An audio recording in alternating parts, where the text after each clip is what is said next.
Vamos começar mais uma aula. E dessa vez, eu quero falar com vocês sobre um tema muito massa. É um tema que vai ajudar a gente e muito em relação aos nossos projetos daqui para frente.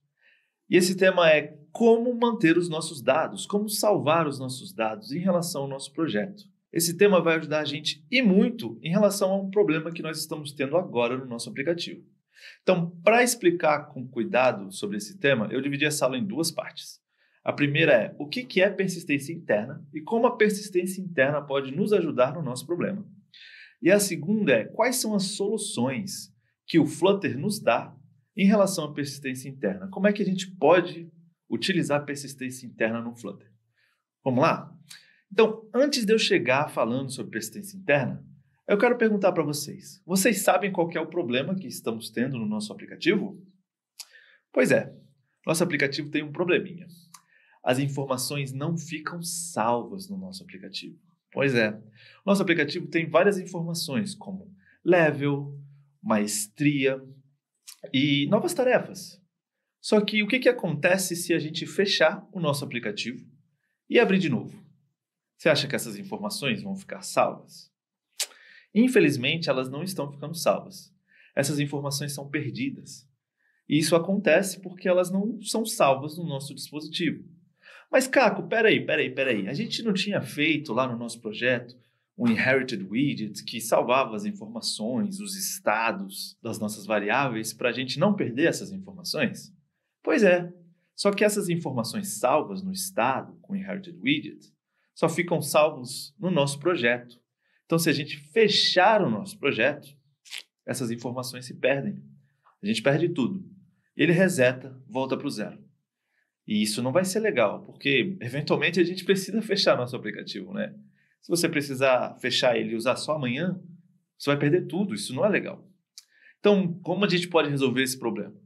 Primeiro, vamos dar uma olhada no nosso dispositivo. Vamos olhar aqui o nosso smartphone, o nosso celular. Então, por padrão, nos smartphones que nós temos hoje em dia, nós temos a habilidade de salvar coisas, salvar fotos, salvar documentos, salvar vídeos, aplicativos, PDFs, diversos tipos de arquivos. A gente consegue salvar coisas no nosso dispositivo. E se a gente fechar, desligar o nosso dispositivo, essas informações continuam salvas lá. Então, a gente já tem a habilidade de salvar informações no nosso smartphone. Como a gente pode usar isso ao nosso favor para salvar informações do aplicativo direto no nosso celular? Vamos dar uma olhada? Então, a definição de persistência interna é justamente o que eu acabei de dizer. É a habilidade de salvar informações no dispositivo.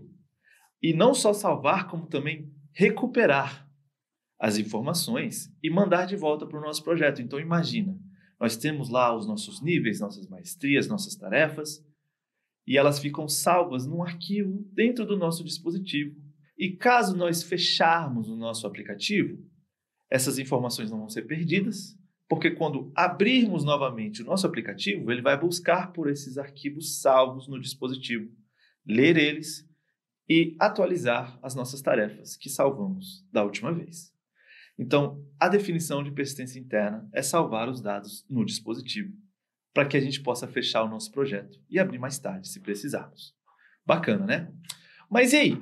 Quais são as soluções que nós temos no Flutter hoje em dia para adicionar, usar a persistência interna? Vamos dar uma olhada? Bom, a primeira coisa que a gente tem que fazer quando nós temos dúvida em um tema em relação ao Flutter é olhar a documentação.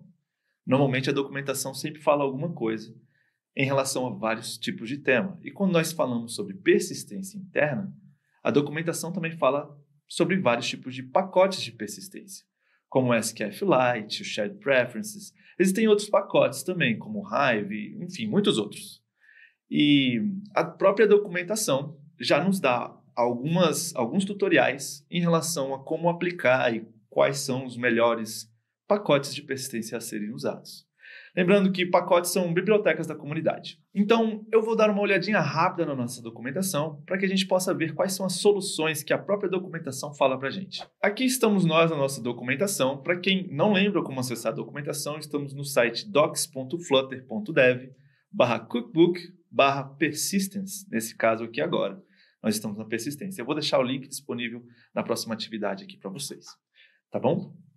Bom, aqui na documentação, no nosso cookbook, ele já nos dá 3 opções de persistência, né? Ele fala que nós podemos usar um tal de SQLite para poder criar, né, o nosso banco de dados, mas a gente não vai falar nada sobre isso aqui agora, nesse instante.